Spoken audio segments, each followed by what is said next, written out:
الصلاۃ والسلام علیک یا رسول اللہ،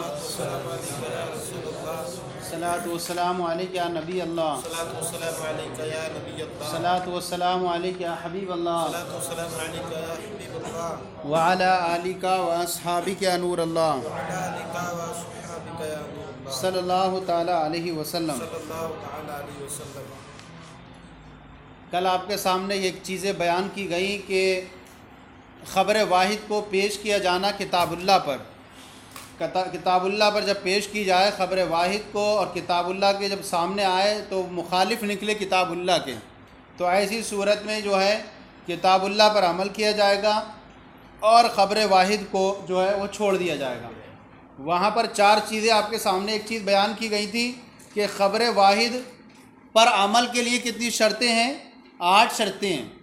خبر واحد پر عمل کرنے کے لیے 8 شرطیں ہیں، ان میں سے 4 کا تعلق جو ہوتا ہے وہ راوی سے ہوگا، اور 4 کا جو تعلق ہوگا وہ نفس خبر کے اعتبار سے ہوگا، اور 4 کا تعلق جو ہوگا وہ مخبر کے اعتبار سے ہوگا۔ حاشیہ نمبر 208 میں ہے کہ خبر واحد پر عمل اور اس پر واجب ہونے کی جو شرطیں ہیں وہ 8 ہیں، اور 4 کا تعلق جو ہوتا ہے نفس خبر سے ہوتا ہے، اور 4 کا تعلق مخبر سے ہوتا ہے۔ رہا 4 وہ جو جن کا تعلق خبر سے ہے، ان کا یہ ہے کہ وہ کتاب اللہ کے مخالف نہ ہو، سنت مشہورہ کے مخالف نہ ہو، اور کسی ایسے حادثے ایسے واقعے کے بارے میں نہ ہو جس میں ابتلاء عام پایا جاتا ہو، جس میں سارے لوگ کیا ہوں وہ مبتلا ہو چکے ہوں۔ اور چوتھی شرط یہ کہ وہ ایسی نہ ہو جس سے لوگوں نے حجت پکڑنا کیا ہے ترک کر دیا ہو اختلاف کے ظاہر ہونے کے وقت۔ یہ 4 ہوئی کس سے؟ خبر کے تعلق سے، اور 4 جو تھی وہ مخبر کے تعلق سے، کہ مخبر کیسا ہو؟ عاقل ہو، عادل ہو، اور ضابط ہو، اور مسلمان ہونا چاہیے۔ تو یہ 8 شرطیں تھی اس کے اندر۔ اب یہاں پر بیان کرتے ہیں کہ خبر واحد کو جب کتاب اللہ پر پیش کیے جائیں تو وہاں پر وہ مخالف نکلے کتاب اللہ کے تو اس کو چھوڑ دیا جائے گا اور کتاب اللہ پر عمل کیا جائے گا۔ اس کی 2 مثالیں کل آپ کے سامنے پیش کی گئی۔ آج پیش کرتے ہیں وہ مثال العرضی علی الخبر المشہور، کہ خبر واحد کو خبر مشہور پر پیش کیے جانے کی مثال۔ خبر واحد کو خبر مشہور پر پیش کریں تو وہاں پر خبر مشہور کے وہ معارض نکلتی ہو تو ایسی صورت میں جو ہے وہ خبر مشہور پر عمل کیا جائے گا اور خبر واحد کو چھوڑ دیا جائے گا۔ اس میں سے ایک روایت ہے حضرت ابن عباس رضی اللہ تعالیٰ عنہ سے روایت ہے کہ ان رسول اللہ صلی اللہ تعالیٰ علیہ وسلم قضا بیمین و شاہد، کہ نبی اکرم صلی اللہ علیہ وسلم نے ایک قسم اور ایک گواہ کے ساتھ فیصلہ فرما دیا۔ یعنی اگر انسان کو جو ہے کوئی مدعا ثابت کرنا ہو اپنی اس کے لیے اور اس کے پاس 2 گواہ نہ ہو تو ایسی صورت میں کیا کہا گیا کہ انسان جو ہے ایک گواہ کے بدلے میں قسم کھا لے، اور ایک تو خود گواہی ہے، ایک خود گواہی دینے والا بن جائے، اور ایک کیا ہو جائے قسم کھا لے، تو یہ جو ہے وہ گواہ قسم کھانا کیا ہو جائے گا وہ دوسرے کے قائم مقام ہو جائے گا۔ یہ حدیث ہے کون سی؟ خبر مشہور ہے۔ اس کے اندر کیا کہہ دیا گیا کہ ایک گواہی، ایک قسم اور ایک گواہی کے ساتھ فیصلہ فرمایا کہ حضور نے آپ کو، یعنی اگر کسی مدعی کے پاس 2 گواہ نہ ہوں، کوئی دعویٰ کرنے والا ہے اس کے پاس ایک مدعی ہوتا ہے ایک مدعا علیہ ہوتا ہے، جس پر دعویٰ کیا جائے وہ مدعا علیہ ہوتا ہے اور جو دعویٰ کرتا ہے وہ مدعی بنتا ہے۔ تو کہا گیا جس مدعی کے پاس 2 گواہ نہ ہوں تو دوسرے گواہ کے بدلے میں وہ خود قسم کھا سکتا ہے۔ یعنی گواہ پیش کرنا صرف کیا ہے مدعی کے ذمے ہے، نہ کہ مدعا علیہ کے، اور قسم کھانا کیا ہے قسم کو صرف مدعا علیہ منکر کے ذمے ثابت کیا، نہ کہ مدعا علیہ پر۔ اب یہاں پر آپ سمجھیں کہ یہاں پر یہ کہ یہاں اگر مدعی ہے تو مدعی کو کہا گیا کہ وہ قسم کھا لے اور اپنی گواہی پیش کر دے، یہ اس میں کہا گیا۔ اور خبریں جو مشہور ہیں وہ خبر مشہور میں کہا گیا ہے البینۃ علی المدعی والیمین علی من انکر، بینہ جو مدعی پر ضروری ہوتا ہے اور قسم کھانا کس پر ہوتا ہے؟ جو انکار کرے، صحیح ہے نہیں؟ تو یہاں پر 2 حصوں میں تقسیم کر دیا گیا اور یہ کہا گیا کہ جو ہے بینہ جو ہے مدعی پر ہے، یعنی گواہ پیش کرنا کس پر ہے؟ دعویٰ کرنے والے پر، اور اگر اس کے پاس دعویٰ نہ ہو بینہ نہ ہو تو ایسی صورت میں جو منکر ہے وہ انکار کر رہا ہے کہ میرے پاس نہیں ہے تو اس پر ذمہ پہ کیا ہے وہ قسم کھائیں. یہاں پر حدیث مشہور ہے اور یہاں خبر واحد میں کیا کر دیا گیا, ایک ہی آدمی پر جو مدعی ہے اس کو قسم بھی دلوا رہے ہیں اور وہ کیا کر رہا ہے, گواہ بھی بن رہا ہے. تو اب اس حساب سے تو یہ لازم آ رہا ہے اس طرح سے مدعا علیہ بھی یہی بن جائے, مدعا علیہ میں بھی یہی ہو کہ مدعا علیہ بھی قسم کھائے اور گواہی پیش کرے. تو یہ دو صورتیں یہاں پر لازم آ رہی تھی. حالانکہ ایسا نہیں ہے, بلکہ شریعت نے جو ہے تقسیم کر دیا ہے اور یہ کہا ہے کہ دعویٰ کرنے والے پر کیا ہے وہ بینہ پیش کرنا ہے, اور جس پر دعویٰ کیا جا رہا ہے اگر یہ بینہ نہ پیش کرے تو اس پر کیا ہے وہ قسم کھائیں. تو اب ایسی صورت میں جو حدیث تھی حضرت عباس کی اس کو کیا کر دیا جائے گا, چھوڑ دیا جائے گا. صحیح ہے نہیں. اسی طرح قرآن پاک کے بھی یہ مخالف ہے. قرآن پاک میں آیا وَاسْتَشْهِدُوا شَهِدَيْنِ مِن رِجَالِكُمْ, تم اپنے میں سے 2 مردوں کو گواہ پیش کرو. صحیح ہے, یہاں پر پتہ چلا کہ مرد کتنے ہونا چاہیے, گواہ 2 ہونا چاہیے. ایسا نہیں ہوگا کہ دوسرے گواہ کے بدلے میں وہ خود قسم کھا لیں. صحیح ہے نہیں. ہاں, امام شافعی کا مسلک یہی ہے کہ دوسرے گواہ کے بدلے میں وہ قسم کھا سکتا ہے. تو سمجھ میں آ گیا کہ حدیث پاک میں وہ کہا گیا کہ انسان جب گواہ پیش کرنا چاہے, گواہ 2 نہ ہو تو ایک گواہ کے بدلے میں وہ قسم کھا سکتا ہے. اور حدیث مشہور میں کیا ہے, حدیث مشہور میں یہ ہے کہ مدعی پر صرف بینہ پیش کرنا ہے, اور اگر اس کے بعد بینہ نہ ہو تو منکر پر کیا ہے, قسم کھانا. وَمِثَالُ الْعَرْضِ عَلَى الْخَبَرِ الْمَشْهُورِ, اور خبر واحد کو پیش کرنے کی مثال خبر مشہور پر روایت القضاء بشاہد و یمین, یعنی قضا اور قضا کی روایت, فیصلہ کرنے کی روایت جو ہے وہ ایک شاہد کے ذریعے اور قسم کھانے کے ذریعے. فیصلہ کرنے کی روایت ایک گواہ اور قسم کھانے کے ذریعے. فَإِنَّهُ خَرَجَ مُخَالِفًا لِقَوْلِ علیہ السلام, تو یہ حدیث پاک جو ہے بشاہد و یمین یہ نکل گئی مخالف ہو کر حضور علیہ الصلوۃ والسلام کے اس ارشاد کے البینۃ علی المدعی والیمین علی من انکر. صحیح ہے نہیں. بینہ کس پر ہے, مدعی پر ہے, اور یمین اس پر ہے جو انکار کرنے والا یعنی مدعا علیہ پر. ایک تو یہ ہو گیا کہ ظاہر کے خبر مشہور کے بھی مخالف نہ ہو, اور تیسرا وہ بھی اعتباری حاصل معنی, اور اس معنی کے اعتبار سے یعنی کہ راویوں کے حالات کے مختلف ہونے کے اعتبار سے ہم نے کہا خبر الواحد اذا خرج مخالفا للظاہر, جب خبر ظاہر جو ہے خبر واحد ظاہر کے خلاف ہو جائے تو ایسی صورت میں مخالف و ظاہر کے لا یعمل به, اور اس پر عمل نہیں کیا جائے گا. صحیح ہے نہیں. جب خبر واحد ظاہر کے خلاف ہو, ظاہر حال کچھ اور کہتا ہو, وہاں پر جو اس کے مخالف ہو تو وہاں پر ایسی صورت میں بھی خبر واحد پر عمل نہیں کیا جائے گا. اور وَمِن صُوَرِ مُخَالِفَةِ ظاہر, اور ظاہر کے مخالف ہونے کی صورتوں میں سے, ظاہر کے مخالف ہونے کی صورتوں میں سے یہ عدمی اشتہار الخبر, خبر کا مشہور نہ ہونا ایسے واقعے میں فیما یعم بہ البلوہ, جس میں کیا ہو ابتلاء عام ہوتا ہو, کیا ہو یعنی جس میں ابتلاء عام ہوا ہو فی الصدر الاول والثانی, قرن اول میں اور قرن ثانی میں. کیا کہتے ہیں کہ جب وہ مخالف و ظاہر کے تو اس پر عمل نہیں کیا جائے گا, اور ظاہر کی مخالفت کی صورتوں میں سے کیا ہے کہ خبر واحد کا مشہور نہ ہونا فیما یعم بہ البلوہ, جس میں کیا ہو عموم بلوہ ہوتا ہو, یعنی جس میں ابتلاء عام ہوا ہو, کس میں صدر اول میں یعنی قرن اول میں صحابہ کے زمانے میں, والثانی اور تابعین کے زمانے میں. یعنی کہیں گے کہ تابعین اور صحابہ کسی ایسے واقعے میں مشہور ہیں, ایسے واقعے میں مبتلا ہیں, اور یہ خبر اگر مشہور تھی تو پھر ان لوگوں کو کیسے پتہ نہیں چلا. تو اب یہاں کہیں گے کہ یہ خبر کا ان لوگوں کو نہ جاننا, جبکہ وہ سنت کی پیروی کرنے میں اتنے زیادہ وہ تھے کہ کوئی بھی سنت کو چھوڑنا نہیں چاہتے تھے, اب ان کو نہ پتہ چلے تو کہیں گے یہ خود اس کے ضعیف ہونے کی علامت ہے. صحیح ہے نہیں.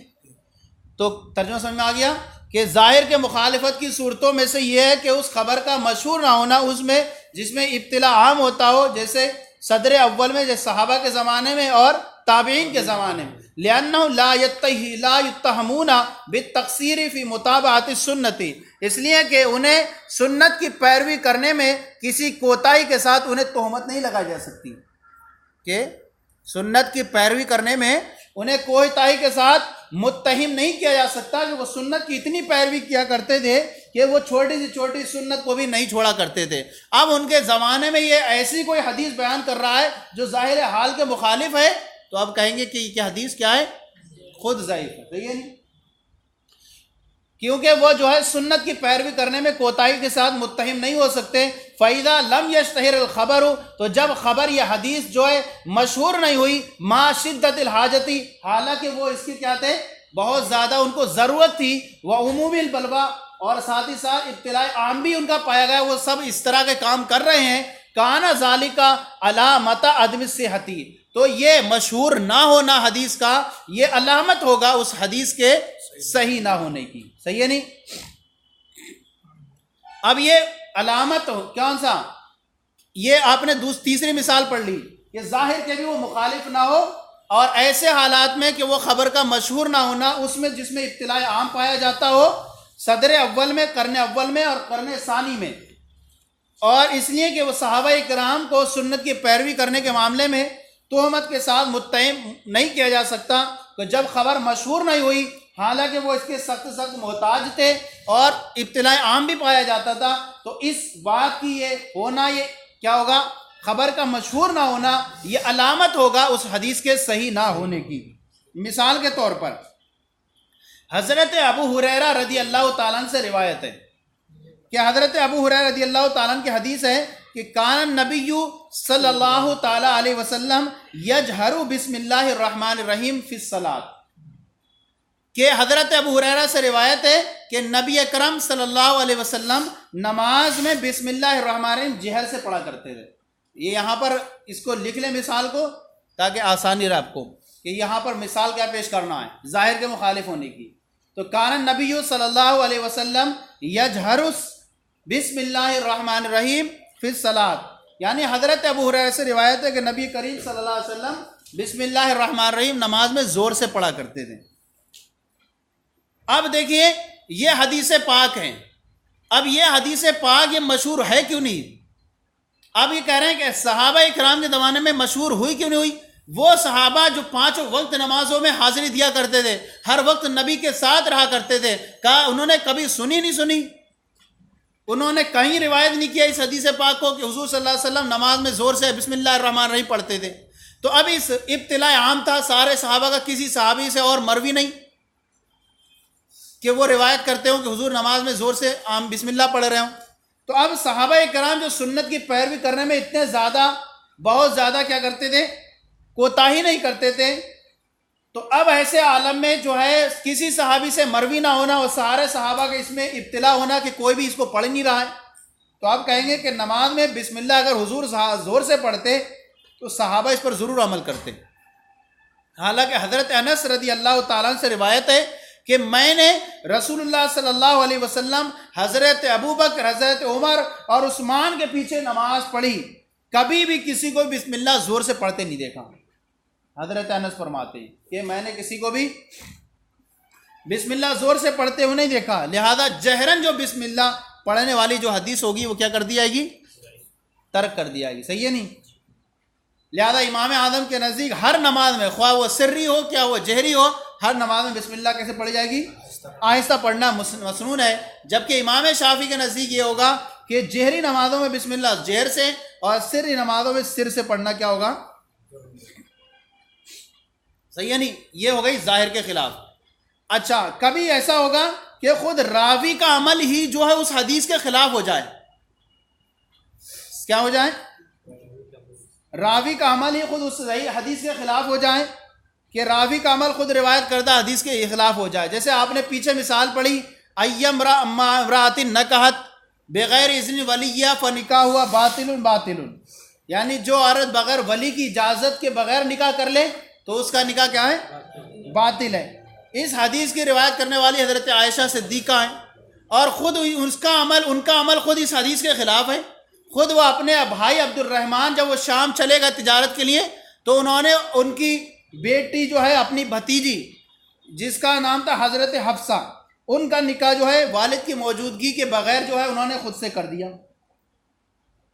تو اس خبر واحد جو تھی ایم امراتن کیا ہے؟ اس کو ترک کر دیا جائے گا، صحیح ہے نہیں؟ تو یہ حدیث پاک خود راوی کے عمل کے خلاف ہو گئی۔ تو یہ ہوا کہ ظاہر کے خلاف ہو جائے، خود راوی کے عمل کے خلاف ہو جائے۔ اختلاف ظاہر کی ایک صورت یہ ہوتی ہے کہ صحابہ کا کسی مسئلے میں اختلاف ہوا، صحابہ کا کسی مسئلے میں، یہ 3 صورتیں یاد رکھ لینا، صحابہ کا کسی مسئلے میں اختلاف ہوا اور خبر واحد ایک فریق کے مخالف موافق ہے، ایک فریق کی کیا ہے، موافق ہے، اور دوسرے فریق کے مخالف ہے، لیکن اس فریق نے استدلال میں پیش کرنے کے لیے ضرورت بھی ہے اسے کہ وہ چاہ رہا ہے کہ میں اس کو پیش کروں، میرے چونکہ موافق ہے، یہ حدیث ہے، مگر ضرورت کے باوجود وہ صحابی جو ہے فریق اپنی حدیث کو پیش نہیں کرتا ہے۔ کیا ہے؟ صحابہ کرام کا کسی مسئلے میں اختلاف ہوا اور اس میں ایک گروہ کے جو ہے وہ موافق بھی حدیث، اور اس کو ضرورت بھی ہے کہ وہ پیش کرے، مگر پھر بھی وہ اس ضرورت کو ہونے کے باوجود اس حدیث کو پیش نہیں کرتا ہے، تو اب ایسی صورت میں جو ہے اس حدیث کو بھی کہا جائے گا کہ یہ چھوڑ دیا جائے گا۔ صحیح ہے نہیں؟ جیسے زید بن ثابت سے روایت ہے، زید بن ثابت سے روایت ہے، کیا زید بن ثابت سے یہ روایت ہے کہ انہوں نے کہا الطلاق بالرجال، کیا ہے؟ طلاق دینا کیا ہے؟ مردوں کی طرف سے، یعنی طلاق میں مردوں کا اعتبار ہے۔ کیسے ہے؟ شوہر اگر آزاد ہے تو 3 طلاق کا اختیار ہے اسے، شوہر اگر غلام ہے تو 2 طلاق کا اختیار ہے۔ یہ طلاق بالرجال آیا انہیں۔ اس مسئلے میں حضرت زید بن ثابت، حضرت عثمان غنی کا یہی خیال تھا کہ طلاق دینے کا اختیار کس کو ہے؟ مرد کو تو ہے، لیکن طلاق کا اعتبار مرد کی حالت کے اعتبار سے کیا جائے گا۔ پیچھے مسئلے کو آپ پڑھ چکے ہیں، ہمارے نزدیک کیا ہے؟ عورت کی حالت کے اعتبار سے ہے۔ عورت اگر آزاد ہے تو مرد کو کیا رہے گا؟ 3 کا اختیار رہے گا۔ عورت اگر باندھی ہے تو مرد کو کیا رہے گا؟ 2 کا اختیار رہے گا، چاہے مرد آزاد ہو کہ غلام ہو۔ یہ حدیث پاک ہے، ان کے موافق بھی ہے، لیکن حضرت عبداللہ ابن مسعود اور حضرت علی کا موقف کیا ہے اس بارے میں؟ ان کا یہ موقف ہے کہ طلاق میں عورت کا اعتبار ہوگا۔ اگر عورت آزاد ہے تو شوہر کو 3 طلاق، اور اگر باندھی ہے تو طلاق کا اختیار ہے 2 کا۔ اور اس بارے میں حدیث پاک کیا ہے؟ طلاق الامتی سنتان و عدتها حیضتان، باندھی کی عدت کتنی ہے؟ باندھی کی جو طلاق ہے وہ 2 ہے، اور اس کی عدت جو ہے 2 حیض ہے۔ اور امام اعظم کا بھی یہی مسلک ہے۔ صحیح ہے نہیں؟ اور تو یہ دیکھیے حدیث حضرت زید بن ثابت نے روایت کی، کون سی؟ الطلاق بالرجال والی، لیکن یہ ظاہر کے خلاف ہیں، ان کے ایک فریق کے موافق بھی ہے، لیکن پھر بھی انہوں نے پیش نہیں کی، تو اب کہیں گے خود پیش نہ کرنا خود اس کا حدیث کے ضعیف ہونے کی دال ہوگا۔ اور ہم تو یہ جو ہے ہمارے نزدیک مردوں کے حالت کے اعتبار سے نہیں ہوگا، بلکہ عورت کے حالت کے اعتبار سے ہوگا، عورت جیسی ہوگی ویسی مرد کو۔ تو یہ 3 مثالیں پیش کی گئی آپ کے سامنے ظاہر کے خلاف ہونا۔ ایک تو مثال کون سی؟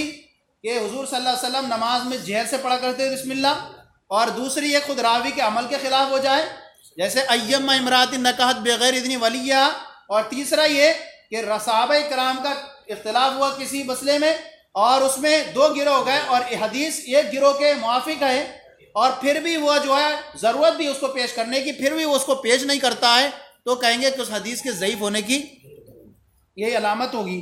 صحیح ہے نہیں؟ اچھا، الطلاق بالرجال کا پھر مسئلہ کیا نکلے گا؟ الطلاق بالرجال تو کہیں گے کہ طلاق کا جو استحقاق ہے، طلاق کا جو ہے صرف مردوں کو ہے، طلاق دینے کا حق جو کس کو ہے؟ نہ کہ عورتوں کو۔ تو وَالثَّانِي فَإِنَّهُمْ لَا يَتَّهِمُونَ بِالتَّقْصِيرِ فِي مُتَابَعَةِ السُّنَّةِ، کیونکہ صحابہ کرام کو سنت کی پیروی کرنے میں کسی کوتاہی کے ساتھ متہم نہیں کیا جا سکتے ہیں۔ فَإِذَا لَمْ يَشْتَهِرِ الْخَبَرُ، تو جب خبر یعنی حدیث مشہور نہیں ہوئی، مَا شِدَّةِ الْحَاجَةِ، حاجت ہونے کے باوجود، وعموم البلوا، ابتلاء عام کے باوجود، کانا ذالک علامت عدم الصحۃ، تو یہ خبر کا مشہور نہ ہونا اس حدیث کے صحیح نہ ہونے کی علامت ہوگا۔ یہ حدیث میں مثالیں یہاں پیش نہیں کی گئی ہیں جو میں نے پیش کی یہاں پر، یہاں جو مثالیں آگے آئیں گی، مثال فی الحکمیات، اس کی مثال احکام شرعیہ میں ظاہر کے خلاف ہونے کی۔ صحیح ہے نہیں؟ ظاہر کے خلاف ہونے کی، یعنی خبر واحد ظاہر کے خلاف ہونے کی مثالیں۔ تو یہاں جو پہلی مثال پیش کریں گے آپ کے سامنے، وہ ظاہر کے خلاف نہیں ہے، بلکہ کیا ہے؟ بس ایک تمہید کے طور پر اس کو مثال کو پیش کر دیا گیا ہے۔ اس کے بعد آنے والی جو مثالیں ہوں گی کہ ظاہر کے وہ انسان کے حالات کے اعتبار سے ہو تو اس پر عمل کر لیا جائے گا۔ کیا ہوگا؟ کوئی شخص ہے، کسی نے شیرخوار بچی سے نکاح کر لے، کیا کر لے؟ شیرخوار بچی سے نکاح کر لے، اور ابھی رضاعت کا زمانہ چل رہا اس کا بچی کا، اب کسی نے خبر دی کہ یہ جو تمہارے اوپر یہ شیرخوار بچی کیا ہے، یہ حرام ہے، یہ تمہاری بیوی جو ہے حرام ہے کیونکہ اس نے تمہاری والدہ کا دودھ پیا ہے. کیا ہے؟ ہاں، تمہاری والدہ کا اس نے کیا بنا ہے؟ دودھ پیا ہے. تو اب یہ دیکھیں کہ یہاں پر لہذا یہ اس کی بہن بن گئی. اب اگر چاہے تو اس کی بہن سے نکاح کر سکتا ہے، اس سے تو نکاح نہیں کر سکتا. تو کیوں؟ کیونکہ یہاں پر حالت بتا رہی ہے کہ ہاں یہ ابھی رضاعت میں ہے، اور یہ رضاعت میں حالت میں ہونے کی بنیاد پر پتہ چل جائے، ہو سکتا ہے کہ اس نے کیا دودھ پی لیا ہو. صحیح ہے نہیں؟ لیکن اگر کسی نے نکاح ہونے کے بعد اور پھر کوئی کہتا ہے کہ کسی عورت سے نکاح ہو گیا اور اس کے بعد کہا تمہارا جو نکاح ہوا ہے وہ نکاح جو ہے باطل ہو گیا رضاعت کی بنیاد پر، تمہاری جو یہ بیوی ہے یہ نکاح رضاعت کی بنیاد پر حرام ہے. صحیح ہے نہیں؟ نہیں، بڑی ہے بیوی، اور کہا کہ یہ بیوی جو ہے تمہاری جو ہے رضاعت کی بنیاد پر حرام ہے، اس کے جو نکاح کر رہے ہیں آپ بڑی ہے. اب کہتے ہیں کہ یہاں پر اس سامنے والے کی خبر کو قبول نہیں کیا جائے گا. کیوں؟ کیونکہ ظاہر کے خلاف ہے. یہاں ظاہر کے خلاف کیسے ہے کہ بھائی اتنے لوگوں کے سامنے، مجمع کے سامنے جو ہوا، نکاح ہوا، اتنے گھر والے تھے، رشتہ دار تھے، کسی نے کچھ نہیں بیان کیا، اور یہ اچانک لا کر کے خبر پیش کر رہا ہے کہ یہ تمہارے اوپر رضاعت میں سے حرام ہے. تو یہ ظاحر کے خلاف ایسی حدیث پیش کر رہا ہے جو اس کو قبول نہیں کیا جائے گا. واقعہ بیان کر رہا ہے، یہ جو خبر نہیں ہے، حدیث نہیں ہے، یہ مطلقاً خبریں مثال پیش کر رہے ہیں، حدیث نہیں ہے. کیا یہ مطلقاً اخبار پیش کر رہے ہیں، تو اس کو حدیث نہیں کہیں گے، یہ کیا بولیں گے؟ ان کو مطلقاً خبریں بولیں گے. تو اگر کوئی ایسی حدیث پیش کرتا ہے، کوئی ایسا واقعہ کہتا ہے کہ عقد جو تمہارا ہو چکا ہے وہ باطل ہو چکا ہے، کس کی وجہ سے؟ رضاعت کی وجہ پر، تو اس کہنے والے کی خبر کو قبول نہیں کیا جائے گا. وَمِثَالُ فِي الْحُكْمِيَّاتِ، اور اس کی مثال احکام شرعیہ میں، اذا اخبر واحد، جب کسی ایک نے خبر دی، ان امرأتہ حرمت علی بالرضاء الطاری، کہ یہ اس پر، اس کی جو عورت ہے وہ اس پر حرام ہو چکی ہے طاری رضاعت سے. طاری رضاعت کا مسئلہ یہ ہوگا کہ بیوی کے دودھ پینے کے واقعہ نکاح کے بعد پیش آیا. صحیح ہے نہیں؟ بیوی کے دودھ پینے کا واقعہ کیا ہے؟ نکاح کے بعد پیش آیا. صحیح ہے؟ تو اس کو بولیں گے طاری جو ہے رضاعت، عارضی رضاعت. تو کہتے ہیں کہ کسی ایک نے خبر دی کہ اس کی عورت اس پر حرام ہو چکی ہے رضاعت طاری کا بنیاد پر، جازا ان یعتمد علی خبری، تو جائز ہے کہ شوہر کیا کر لے، اس کی خبر پر کیا کر لے، بھروسہ کر لے، وَيَتَزَوَّجَ أُخْتَهَا، اور اس کی بہن سے کیا کر لے، شادی کر لے. کیوں؟ کیونکہ ظاہر حال اس بات کا تقاضا کر رہا ہے کہ اس نے، ہو سکتا ہے کہ دودھ پی لیا اور شیر خواری کے زمانے میں بھی ہے وہ. ہاں بڑی ہوتی تب کوئی کہتا ہے تو نہیں ہوتا. وَلَوْ أَخْبَرَ أَنَّ الْعَقْدَ كَانَ بَاطِلًا بِحُكْمِ الرَّضَاعِ لَا يُقْبَلُ خَبْرُهُ. اسی طرح اگر کسی نے یہ خبر دی کہ عقد جو ہے یہ حکم رضاعت سے باطل ہو چکا ہے، تم جو نکاح کر چکے ہو کیا ہو چکا ہے؟ باطل ہو چکا ہے، یہ کہہ رہا ہے. دوسرا مسئلہ، کسی عورت سے نکاح کر لیا، اب وہ بڑی عورت ہوئی، اس سے کہہ رہا ہے کہ اس کے بارے میں کہ یہ جو آپ نے جس سے نکاح کیا، اس سے نکاح کرنا حکم رضاعت کی وجہ سے باطل تھا. تو اب کہہ رہے ہیں لا یقبل خبرو، اس کی خبر کو قبول نہیں کیا جائے. کیوں؟ کیونکہ یہاں پر جو ہے یہ ظاہر کے خلاف ہے، اس لیے کہ نکاح جو ہوتا ہے وہ اتنا مشہور جماعت کے سامنے ہوتا ہے. اگر رضاعت ثابت تھی اور اتنے رشتہ داروں کے سامنے کسی کو پتہ نہیں چلا تو یہ واقعہ کے ظاہر کے خلاف ہو جائے گا. تو کہہ رہے ہیں کہ اور خبر دی کہ عقد یہ باطل تھا حکم رضاعت کی بنیاد پر، لا یقبل خبرو، تو اس کی خبر کو قبول نہیں کیا جائے گا. چلیں پھر کل پڑھیں گے. صلو علی الحبیب صلی اللہ علیہ وسلم.